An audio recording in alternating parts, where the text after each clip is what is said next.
Hello my dear students, welcome to my channel alpha knowledge box. इस video में आज हम एनसीईआरटी क्लास 6 सोशल साइंस के chapter 5 India that is Bharat के NCERT question answer को करने वाले हैं। और ये वीडियो चैप्टर की पार्ट 2 वीडियो है और ये chapter theme B tapestry of the past का सेकेंड चैप्टर है। अगर अभी तक आपने पार्ट 1 वीडियो नहीं देखी है तो इसकी लिंक आपको इसी वीडियो के डिस्क्रिप्शन बॉक्स में मिल जाएगी या फिर चैनल के प्लेलिस्ट क्लास 6 सोशल साइंस से आप इस वीडियो को देख सकते हैं। पार्ट 1 वीडियो को द बिग क्वेश्चन से इस क्वेश्चन तक डिस्कस किया था और पार्ट 2 वीडियो को क्वेश्चंस, एक्टिविटीज़ एंड प्रोजेक्ट्स के क्वेश्चन से स्टार्ट करेंगे। चलिए वीडियो को स्टार्ट करते हैं। क्वेश्चन नंबर 1 है, discuss what could be the meaning of the quotation at the start of the chapter. इस कोटेशन की बात की जा रही है। क्वेश्चन पूछा गया है कि डिस्कस करिए कि इसकी मीनिंग क्या है। इसे लिखा है श्री अरबिंदो ने।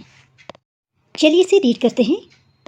इन India at a very early time the spiritual and cultural unity was made complete and become the very step of the life of all this great search of humanity between the Himalayas and the two seize.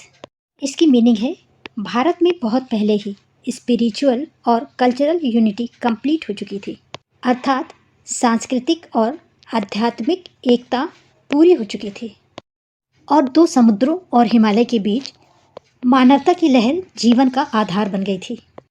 Answer आप इस तरह से लिख सकते हैं या discuss कर सकते हैं। This code deals with meaning spiritual and cultural unity, geographical context, enduring legacy and the essence of life.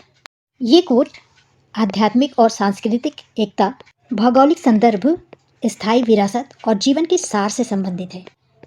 In short, Shri Aurobindo's quote reflects the idea that India's identity is constituted by a sense of profound and enduring unity that transcends territorial and temporal boundaries.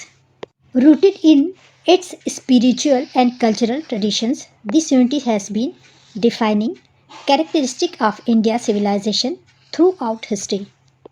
अगर quotation को short में समझा जाए तो श्री अरबिंदो का quotation इस बात को दर्शाता है कि भारत की पहचान स्थायी और गहन एकता की भावना से बनी है, जो क्षेत्रीय और लौकिक सीमाओं से परे है, जो आध्यात्मिक और सांस्कृतिक परंपराओं से जुड़ी हुई है। और ये यूनिटी पूरी हिस्ट्री में इंडियन सिविलाइजेशन की एक परिभाषित विशेषता रही है। सेकेंड क्वेश्चन है, ट्रू और फॉल्स। नीचे कुछ स्टेटमेंट्स दिए गए हैं, उन्हें रीड करना है और ये बताना है कि कौन सा ट्रू है और कौन सा फॉल्स है। फर्स्ट है, the Rigveda describe the entire geography of India. Rigveda India की पूरी जियोग्राफी को डिस्क्राइब करता है। ऋग्वेद में सप्त सिंधु अर्थात 7 नदियों के क्षेत्र को डिस्क्राइब किया गया है, इसलिए ये फॉल्स स्टेटमेंट है। सेकेंड स्टेटमेंट है, the Vishnu Purana describe the entire subcontinent. Vishnu Purana में पूरे उपमहाद्वीप का वर्णन है। विष्णु पुराण में उपमहाद्वीप को भारत के रूप में डिस्क्राइब किया गया है, ये एक ट्रू स्टेटमेंट है। तीसरा स्टेटमेंट है, in Ashoka's time Jambu Dvipa included what is the today India part of Afghanistan, Bangladesh and Pakistan. Ashoka के समय में जम्बू द्वीप में भारत, अफगानिस्तान का कुछ हिस्सा, बांग्लादेश और पाकिस्तान शामिल हैं। अशोक के शिलालेख में जम्बू द्वीप का मतलब था संपूर्ण भारत, जिसमें इंडिया तो था ही, कुछ पार्ट भी था, बांग्लादेश का भी था और पाकिस्तान का भी था, इसलिए ये स्टेटमेंट ट्रू स्टेटमेंट है। अगला स्टेटमेंट है, the Mahabharata list many regions including Kashmir, Kutch and Kerala. Mahabharata में जो रीजन्स की लिस्ट है उसमें कश्मीर, कच्छ और केरला का उल्लेख है, ये एक ट्रू स्टेटमेंट है। नेक्स्ट स्टेटमेंट है, the term Hindustan first appeared in a Greek encryption more than 2000 year एगो। ग्रीक में भारत को इंडोई या इंडिके बोला गया है, जबकि अरेबियन में या पार्शियन में भारत को हिंदुस्तान बोला गया है, इसलिए ये फॉल्स स्टेटमेंट है। और हिंदुस्तान शब्द एक फारसी शिलालेख में 1800 साल पहले दिखाई दिया था। अगला स्टेटमेंट है, the ancient Persian the word Hindu refers to the Hindu religion. प्राचीन फारसी में हिंदू शब्द हिंदू धर्म से लिया गया है, ये फॉल्स स्टेटमेंट है क्योंकि हिंदू शब्द सिंधु शब्द से लिया गया है। और लास्ट स्टेटमेंट है, Bharata is a name given to India by foreign travellers. India को भारत नाम विदेशी यात्रियों ने दिया है, ये फॉल्स स्टेटमेंट है। विदेशियों ने भारत को अलग अलग नाम दिए हैं। भारत नाम भारत के कई ग्रंथों में मिलते हैं। क्वेश्चन नंबर 3 है, if you were born some 2000 year ago and had the chance to name our country, what name might you have chosen and why? Use your imagination. अगर आप 2000 साल पहले पैदा होते और आपको ये चांस मिलता कि आप अपनी कंट्री का एक नाम दें, तो आप क्या नाम देते या कौन सा नाम चूज़ करते और क्यों? अपने इमेजिनेशन का यूज़ करिए। आप अपने इमेजिनेशन से उत्तर दे सकते हैं या फिर आप यहाँ से उत्तर लिखिए। I would have choose the name Bharatvarsha as the name covered the entire subcontinent as it exist in ancient time. मैं इसे भारतवर्ष नाम देता। यहाँ पर आपको जो भी नाम पसंद है वो दीजिए, क्योंकि ये प्राचीन काल से पूरे महाद्वीप को कवर करता है। इसके अतिरिक्त महाद्वीप में रहने वाले सारे लोग इंक्लूड हैं, इसमें शामिल हैं, अर्थात भारतीय के नाम से जाने जाते हैं। Question number 4, this is the last question of the chapter. Why did people travel to India from various part of the world in ancient time? What could be their motivations in undertaking such long journey?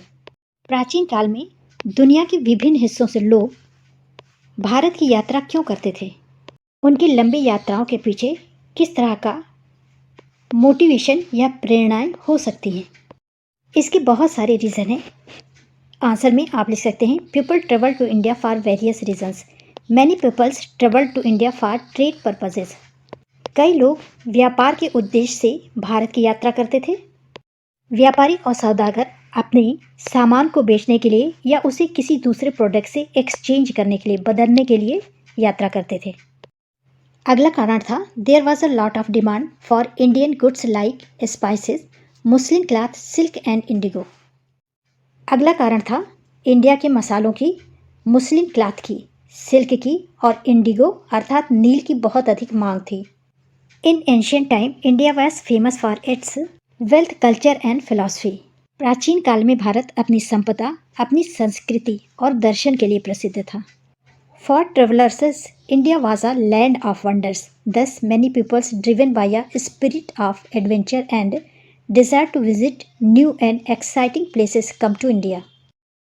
यात्रियों के लिए भारत एक आश्चर्य की भूमि थी, इसलिए कई लोग रोमांच की भावना से और नई रोमांचक जगहों की यात्रा करने की भावना से इंडिया आए। Some people came as part of an army bent on conquest. कुछ लोग भारत पर विजय प्राप्त करने वाली सेना का हिस्सा बनकर आए। इसका उदाहरण है सिकंदर और फारसी राजा। People also traveled to India in search of knowledge.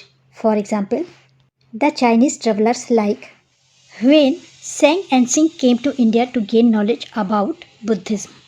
कुछ चाइनीज़ यात्री जैसे ह्वेन, सेंग एंड सिंग बुद्धिज्म के बारे में, बौद्ध धर्म के बारे में ज्ञान प्राप्त करने आए। ये था चैप्टर का last question. This is the end of video. Thanks for watching.